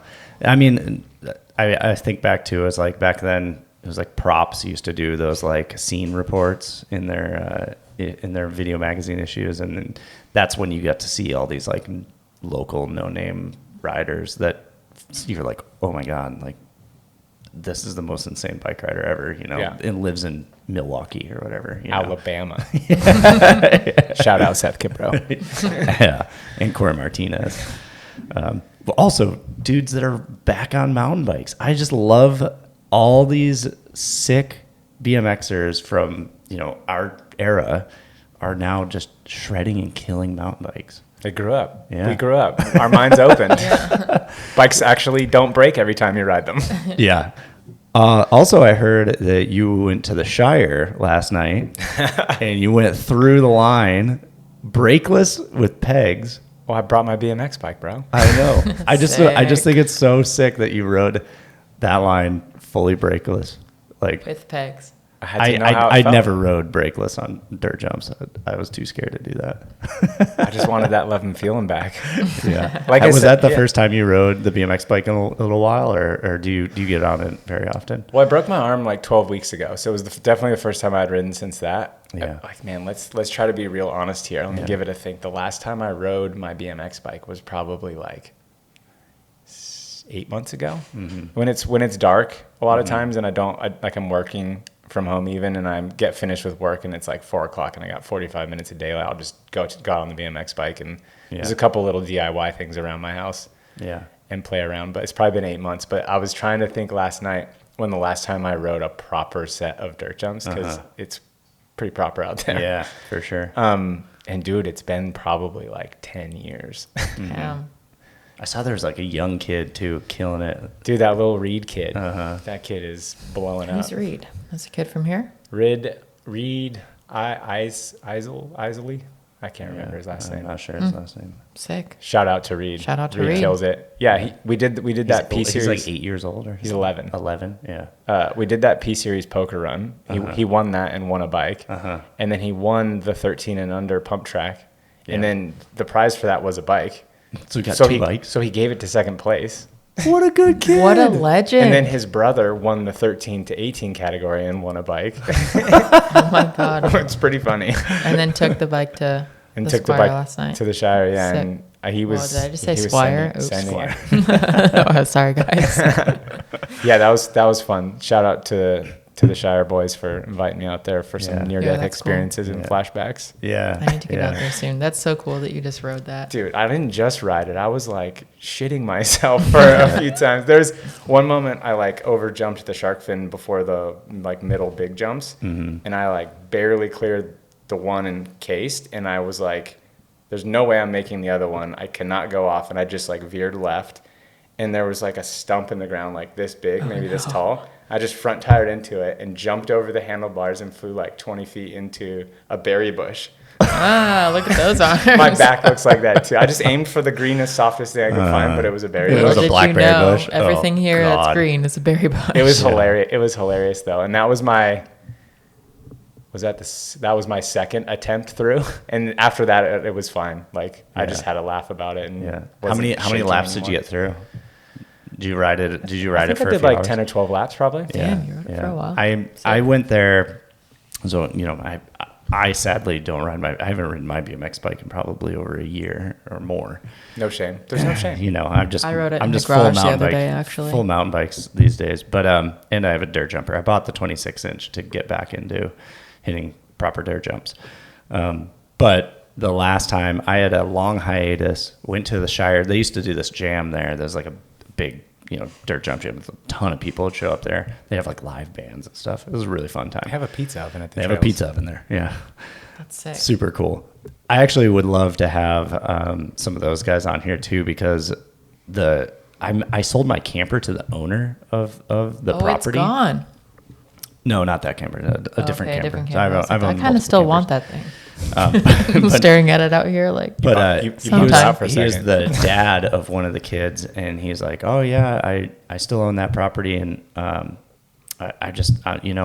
took out a huge multi-million-dollar insurance policy, and it was just like, just don't leave trash. Do whatever you want there, just keep it clean." So sick. And so it's really cool to see like this person that's just like sees, and he was saying, I just like seeing the kids go and do something, build something, be creative, and like put in hard work, and then reap the rewards of it. Yeah, that You dude know? gets That's cool. it. Yeah. High five Yeah. to that dude. For sure. And so that spot, I think, is like pretty well protected. Like it won't go anywhere. It's private, so you can't just show up there. But yeah. Anyways, hadn't ridden that spot in a long time. Got stoked because that place, it's impossible not to get just amped up. People start hitting stuff and doing tricks, and then it just ratchets up higher and higher and higher. And then, so during the jam, imagine 100 people there. It's amplified like tenfold, 1,000-fold. And so I brought my BMX bike. I was like, oh man, I'm not gonna ride it. And then I started watching all this shit go down. I'm like, fuck it, I'm riding it. I drop in, totally do the same thing, like fly off a jump weird, feel squirrely. You were there last night too? No. This is a little while ago. I was like, dang, I really and then I fucked got up through. going home. And then I got That's through. still true, by the way. Yeah, I did. And I had the fire in my, like, I was like, I'm riding BMX bikes again. I'm not. I felt like a kid again. Yeah, it feels so good. It That's feels so cool, good to guys. go back. Amanda to that. Bryan, shout out to Amanda Bryan. She left town to go to North Carolina to go work for Industry 9. And she sold me the BMX bike she had. That's right. So I have one now too. You're in. Should But we I haven't end this ridden a podcast BMX right now bike. and just go have a Just session go- at the skate park? Such outside. Man, I No, haven't I'm too ridden a tired. BMX bike in longer than both of you. Really? So I should probably ride that. Yeah. You should. Yeah, River jumps. I know you're going to be at Whistler. I'll be there. I see I'm the not going to go calendar. on the BMX bike though. I'll do it on something else. Nice. Yeah, that was the thing is like we had just wrapped up the P Series demo booth, and I'm like, 26-inch? I'm like, well, I'm kind of old. I got the 24-inch. I was like, no, I'm bringing the BMX bike. Hell yeah. I got to know how it feels. I can't show up to a BMX spot and not ride a BMX This bike. is a fun background thing to find out about you, that like you're a I gotta know how it feels kind of guy. You like see something, you're like, I gotta know, and you just do it. Well, It's yeah. like a driving factor Oh, for you. that's funny that actually came back up. It brings me back to something that I was trying to remember to say before. But like that's like where that motivation comes from, to know how it feels, is that the light at the end of the tunnel. Like I'm gonna have to start passing those moments up. Mm-hmm. So right now you don't have to. Right now I feel like I don't have to. I resonate with that. I'm into it. Put me in, coach. Yeah. Yeah. That's sick. So the next thing on my list too, on the things I got to know how it feels, and this is me saying it, so now I have to do it. Uh-oh. But I was chatting with Warner, and apparently Warner is like the guy that does all the invites for that crazy downhill race. And the only reason I couldn't go do it, Hardline? yeah, the only reason I couldn't go do it was because I was here. Mm-hmm. But next year, I'm gonna work on some scheduling and hopefully Well, get to go it do was it. a good year to miss, I guess. Yeah, but they shut it all down. Yeah, the They rain got and all that canceled, stuff. yeah. Yeah. next year. Yeah. Sick. Yeah. That I would tap out of. I don't need to know how that You know feels. what? I'm really psyched to see That- all the ladies there this time. Oh, yeah, it was super cool. But it was also really cool to see like just Hannah B is was over there and not riding, so she was just doing a lot of BTS stuff. Cool. And it was cool to see some of the girls hitting stuff for the first time via Hannah's Instagram. Just because it really like brought some of the stuff into perspective, like as they were working through some of the bigger stuff and even some of the tech pieces, like watching those dudes hit it in their runs as it's being broadcast to the world is like a very different thing than watching people like work through it for the first time. Yeah. And it was like, it's actually pretty sick to see some of the girls working through it. It's and then so like, sick. it's just like, yeah, because none of us are there in person. Yeah, there's so much more to the story than It's World Cup. wild. Actually, that was one of my, I had to know how it feels things, and I wanted to change my perspective and not ever see a gnarly trail again. So last year I raced Val Nice. Sol, which was Sick. like one of the gnarliest tracks ever. Right. I was like, if I'm only ever going to do one World Cup in my life, it's got to be the gnarly one. But I didn't realize it was going to be the gnarliest year that the gnarly one has ever been. Yeah. God. But now there's no more gnarly trails, so it's all good. Yeah, it's cool. It's cool the way that works. Yeah. So tell me a little bit about the like riding scene in Santa Cruz. It's sick. Yeah. Santa Cruz is the best. I've only gotten to ride there one time, and It's it was pretty good. Campus. Is that right? Yeah, Yep, the campus it's one of zone. the zones. And I went there when I used to work for Diamondback. Oh, is that not public? I don't know. I was just Dude. kidding. Unsanctioned. We could Not beep it out. illegal. We could beep it out. There's a cool zone. And it's fun. There's this little place called the San Francisco Bay Area. They all already know where it's at. Just go across the Golden Gate. They love it when you ride there. But it was sick because there's just so much like rogue scratched in trails all over the place. You just like you can find them, and then they're just like sick little valleys, snaky valleys that you're just like slashing through. It's Yeah. pretty I fun. mean, I've been riding out specifically at campus. I've been riding out there for like 10 years, and I still find new things all Yeah. the time. Like the other day, I got sketchy and blew off a trail and was like on the ground, like 10 feet from the trail. And as I'm getting up and brushing myself off, I'm like, there's another trail. I've never seen that before. And like, I went That's down it, and it was sick. That's so fun. Yeah. So are you mostly like doing a lot of riding around there? Are you doing pedal biking or shuttling, or like what kind of mountain biking are you into these days? I try All of to. it? I do a lot of pedaling. Yeah. Yeah. And sometimes like Wednesday night shuttles with the boys that work at the experience center there. All the homies, they close early on Wednesdays, so we'll go shuttling. And when I had a broken arm, I was like full-time shuttle guy. Yeah. That's sick. Still in the mix. Yeah. I'd say mostly I'm doing like trail rides, big like pedal rides. Yeah. It's kind of like all of it. It keeps me together, like my beyond the mental side of things, but like just physically. Yeah. Like my body, my left knee, I've had 9 surgeries on my left knee. And my left knee and my left hip are like, there's no cartilage left in the joints anywhere. So I got to ride this wave. The only thing lubricating the joints is the arthritis. So if I ride like 18 hours a week, it starts to hurt. Like, and what happens is the arthritis that's lubricating the joint wears completely out, and then it's just bone on bone, and it just gets sore, and I can't keep going. But if I like hang around this zone of like 10 to 12 or 14, if it's a big week, I feel amazing. Yeah. I feel so good. But then if it drops down, like I've kind of figured out where if I can do one like 5 to 6 hour gnarly hard ride a week, that'll like keep me going. But if like, sometimes like I haven't ridden for a week now and I'm starting to like get pent up, like, oh shit, is it going to start hurting soon? But yeah, I pedal quite a bit, like the fitness side of it and just keeping my body going. It's super motivating. Because if I didn't do like big pedal rides, I don't think I'd be able to like go do shuttles and go do Dark Fest and go do whip off and things like that. Right. Yeah. What's your cross training situation? Do you work out much? I don't. Not a thing. I live in Santa Cruz, 2 blocks from the beach, and I've never surfed there. Wow. What? If I got time, I'm on my bike. Yeah. You don't even surf. Nope. They'd probably kick you out anyway. There's also a little bit of that localism, and Yeah. I'm a terrible surfer, and I'm scared of sharks. I have a lot of reasons. I'm a huge. Okay. My dad showed me Jaws at a too young of Dude, an me age. too. Dude, I put this together the other day. I remember as a kid, like being at races and being in like the Motel 6 pools and having like these mini panic attacks as I'm getting out, thinking a shark's gonna get me. Oh my God. It doesn't make any sense, but Elliot's in the background Yeah. saying yeah. it's because my babysitter when I was 2 showed me Jaws, and I didn't even know this, but my mom told me I had like gnarly nightmares for like 6 months. Oh Yeah. man. And then I didn't even know, but that's why I had a complex about sharks. So of course I don't surf. Yeah. And I've never been Okay. bitten by a tree. I've hit trees, but I've never been bitten by one. So. Usually you see them coming. No, you heard it here first. Mountain biking is safer than surfing. I've started to get into surfing after moving to Washington, and surfing in the Pacific Northwest is very different than California. I've surfed in Huntington Beach and not in Santa Cruz, and I'm not good at all. I've been maybe 15, 20 times in my life. I can stand up on a handful of waves in a session, and they're small waves. I can't ride the big stuff. But the surfing here, I can only justify getting into it because there really aren't many big, scary sharks in our waters.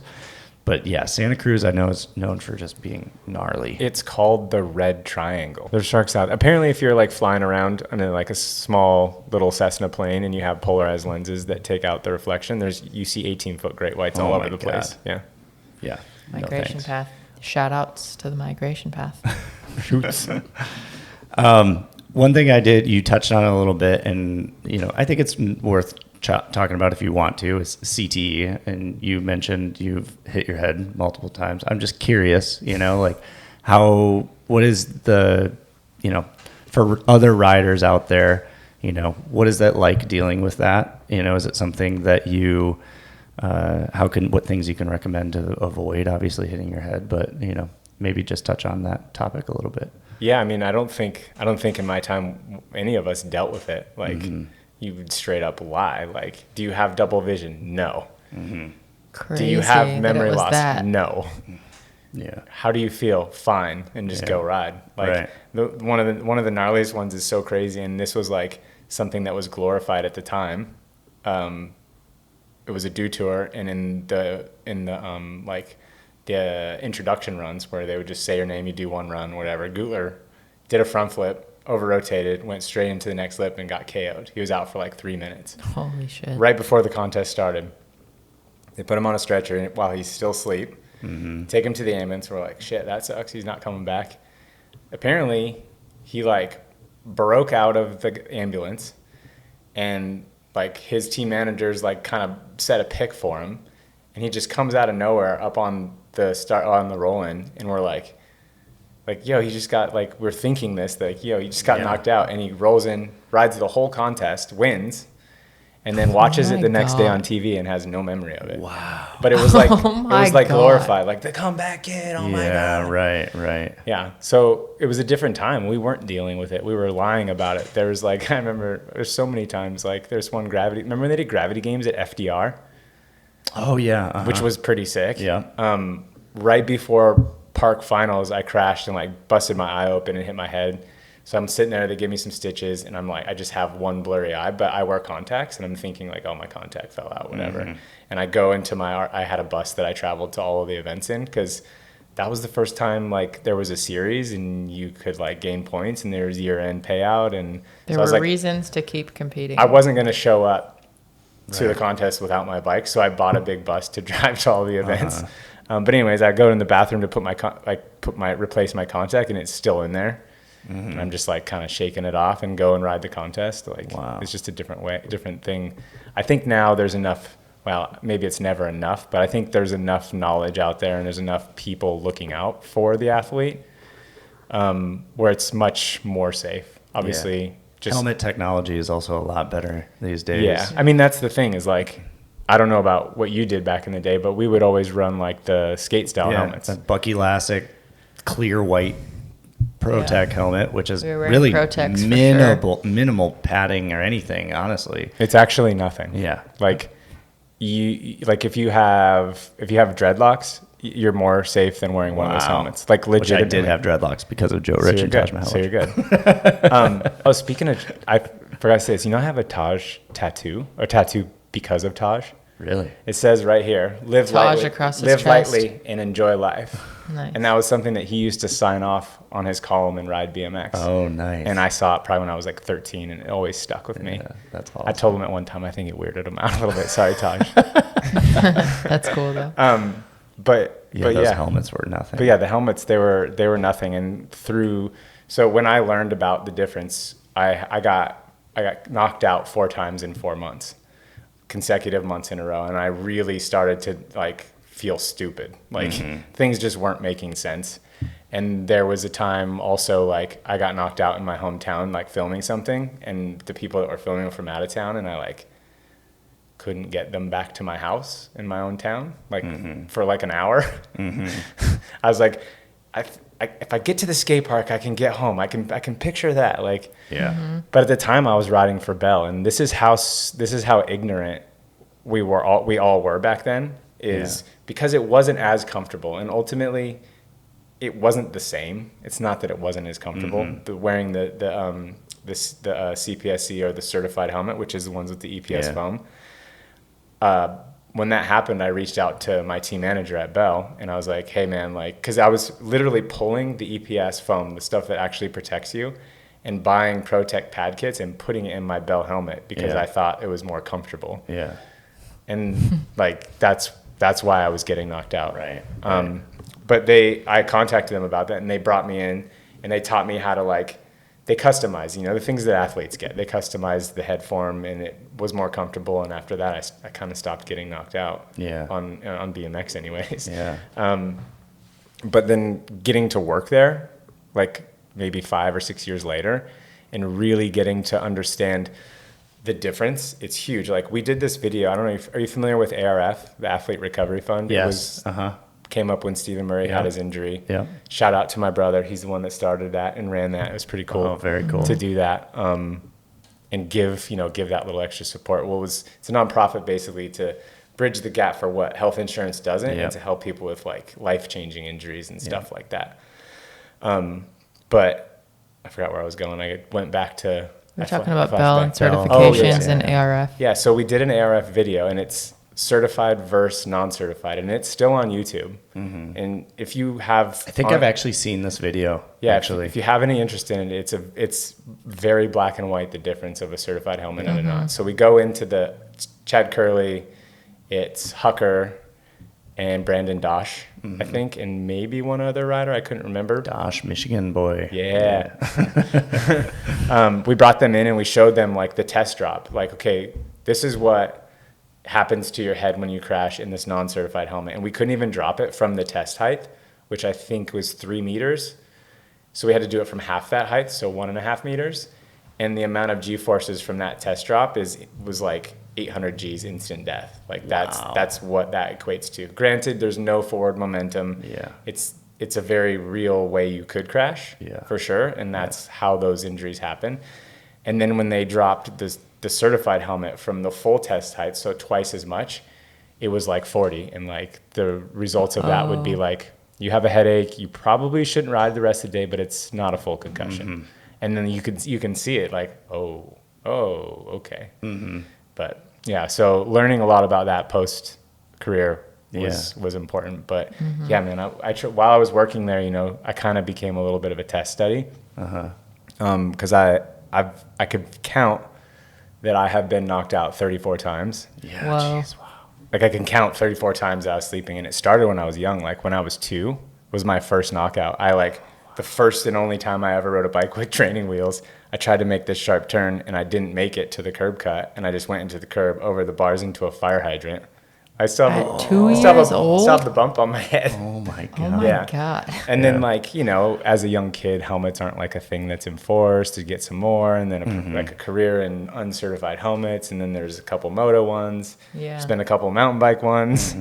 But yeah, I think when talking about CTE, like, do I feel like I am affected by it? It's hard to know, right? Like, because I only know this mind and this body. I think everybody has thoughts of doubt or thoughts of, like, just not feeling good, or depression it might be, or, you know, anxiety about something going on in your life. And I think that, you know, CTE is definitely a real thing. There's science there. Yeah.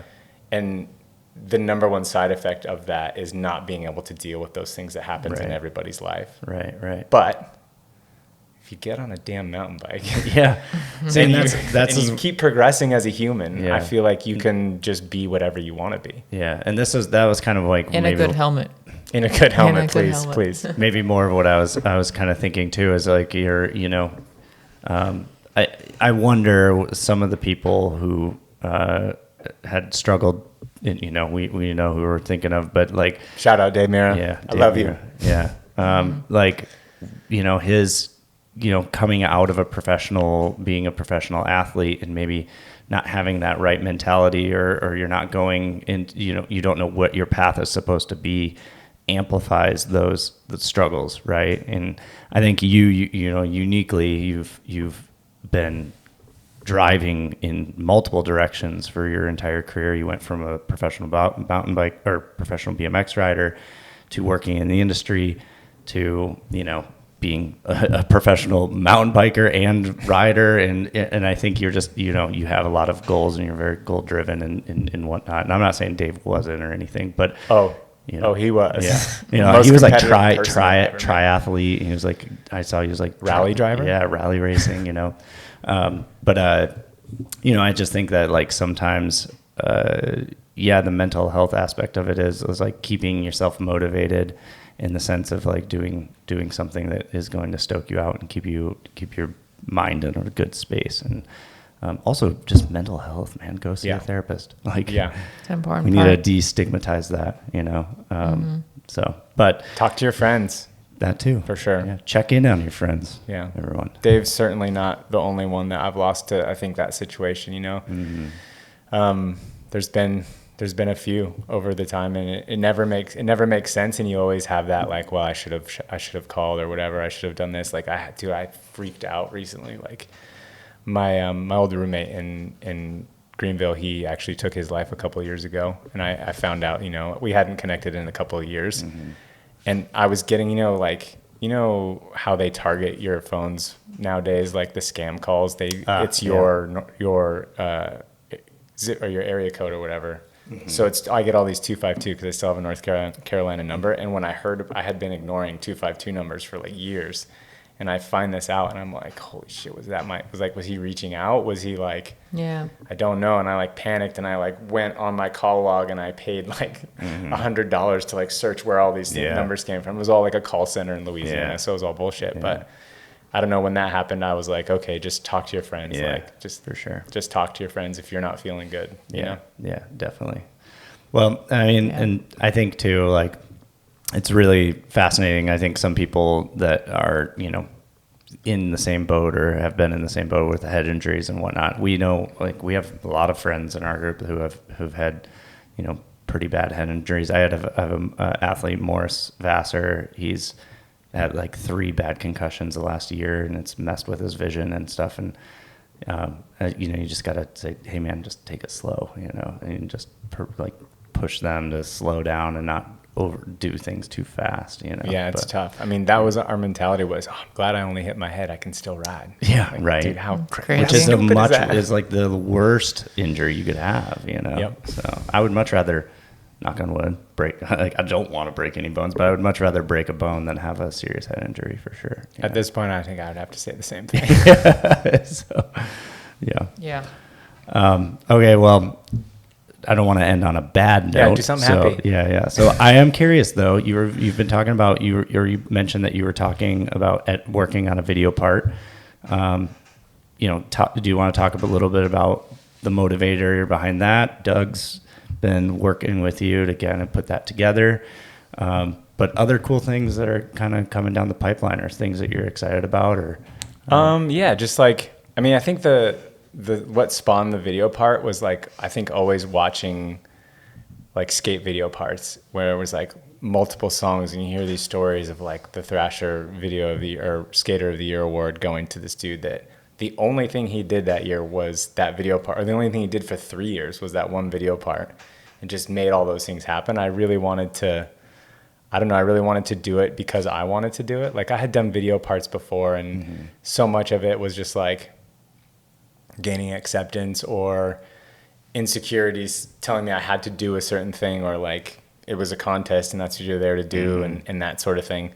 With video parts, it was always like secondary. I always felt like the only video parts I ever did was like because I was doing them to try to get somewhere, but I just wanted to do one, especially with this like kind of different perspective and riding different bikes. And I just wanted to do something that I didn't see out there. And that was like kind of an edit it's like a BMXer type edit that is doing stuff that could only be done on mountain bikes. That's like kind of my goal for this one. Like there's a lot of stunts and some like urban freeride is alive for sure in this one. But yeah, just trying to like bring that BMX mindset instead of being like, oh, well, if this thing was a little smoother or if it was this or that, I could totally just like, no, I'm on this bike. I can just do whatever I want. There's a lot less prep on a mountain bike too, which is sick. Yeah. But yeah, it's all kind of culminating, just trying to Good Times Crew. It's just kind of the same thing as we've been talking about. It just kind of came about, and maybe try to push it a little more. And if we can get noticed with this video part, maybe it'll turn into something and I can have something to leave to my family maybe one day. I don't know. Just try to make something of myself, or just go along for the ride and see where it goes, I guess. Yeah. See how it feels. Nice. Tell us about Good Times Crew really quick. Good Times Crew. Okay. The inception of Good Times Crew was this group of us that worked at Santa Cruz Bicycles, and like there was a few of us that had BMX, in our past, a few of us that had skateboards in our past, and were like working at this mountain bike company and getting further and further away from those things. So on Wednesday nights, we would drive over the hill and go to a big Lake Cunningham skate park, which is this massive concrete skate. It has a 40-foot full pipe. It is so fun to ride. It's like Louisville kind of. Yeah, it's like that size. Yeah. So we started doing that, and we started this little like company chat, and it was the Good Times Crew chat. And then we were like, let's do an event like as a fundraiser. It's actually funny. It was a little side hustle where at the time, I don't know if they still do this or not, probably do, but Santa Cruz would match whatever you would donate for trail advocacy as an employee. So I was like, well, is there like a limit? And they're like, no. I was like, okay, sick. So I put on an event where we like charged admission. We sold t-shirts. Like I called like all of my friends in the industry, like send me part, like Troy Lee sent stuff, like Race Face sent stuff. And at the time I had just been working at Bell Easton. So I had like Easton Wheels and like all kinds of stuff. And we just did this huge event and raised like $4,000. So then Santa Cruz had to donate like $8,000. That's so sick. I love that. And then we just fun background. We made event t-shirts for that and like number plates, and we had a good time doing it. And then we just kept doing stuff and just been chipping away at it a little bit here and there, but it's kind of all coming to the end of this video project. I think it'll be fun to get it out. Sick. Yeah, that's gonna be awesome. I'm excited to see that. I still have your Good Times Crew stickers on the fork of the bike you gave me. Nice. That bike rode Darkfest. I know. It's a lucky bike. My only downhill bike that I've ever owned came from Allan Cooke. It's a good one. Darkfest. Did you win whip off on it? Not on that one, no. Damn it. Sorry. Still a good luck bike. I mean, that right there says a lot about your character. Yeah, for sure. You just mentioned that you were like, you heard that your company the company that you were working for was matching, money that you raised for whatever, organization that you were trying to raise money for. And you were like, there's no cap. Well, so you create an entire situation to raise a bunch of money for it. That's so sick. And just like put it to the max. Yeah. There was a cap after that. Yeah.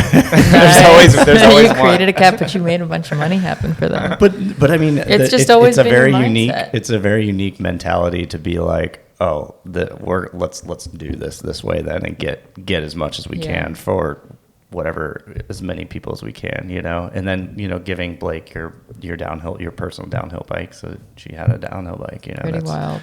Yeah, pretty nice. I think that goes back to like what we were talking about earlier. Like if I'm in a position to be able to give somebody the opportunities that I had, why would I not? Right. Yeah. Right. And then I think maybe we're having these conversations, you figure things out, right? And I think that comes from my parents for sure. Like my parents were very selfless people, like growing up. Mm-hmm. We didn't have a lot of money. It was kind of like my dad would cut down trees on our property and like chop wood to raise money for our BMX racing. Mm-hmm. And it would be like, do you guys want a big Christmas or do you want to go to 5 nationals this year? And of course we're always like, let's go to the nationals. We're racing BMX. Cool. Yeah. And then my mom, like, she was, as a young person, she had to take care of her younger siblings. So then she became that nurturer, that caretaker. She's been a caretaker her entire life. My dad's motocross career, my career. Like, she thought she was saving us by not giving us motorcycles, but look what bikes turned into. Yeah.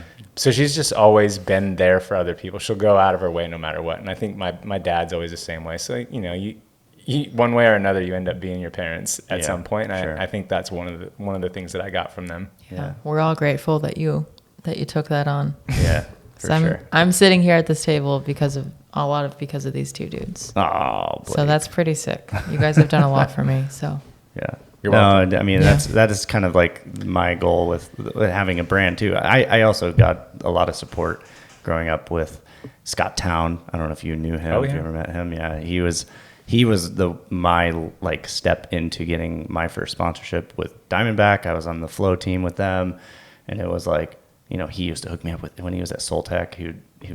I had the magic shoe size, the sample size, which is Nice. 9.5. Yeah. 42s, baby. He'd just let me raid his garage, and he'd be like, yeah, take whatever you want. You know, he's always hooking it up. And That is the sickest stuff though, right? And that sticks with you. And those are like the moments that I try to recreate for people that maybe haven't even found bikes yet. Mm-hmm. And if I can introduce them to bikes through something like that, then they're hooked. Yeah.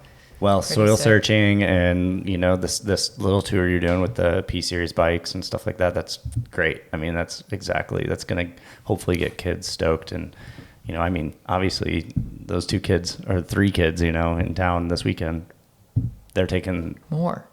more than that. Yeah, there was a few more. But what's cool is that it's not just an idea, and it's not just a self-fulfilling thing because I'm getting so much out of it. The U.S. sales manager was in Fanatic during the tune-up, and somebody came in, hey, do you guys have the new P2? We just rode one, like, so it actually works. Yeah. Like, it's authentic. That's People what appreciate authenticity. I'd like to see some more authenticity out there, to be honest. Yeah, for sure. I'm psyched to see that you're doing that, and that Spesh is still really psyched and supporting you to keep doing that, because that's why we all do this. Last ride-our-own company at the top, baby. So Yeah, sick. for sure. Went from corporate to the last one in like 3 years. Yeah.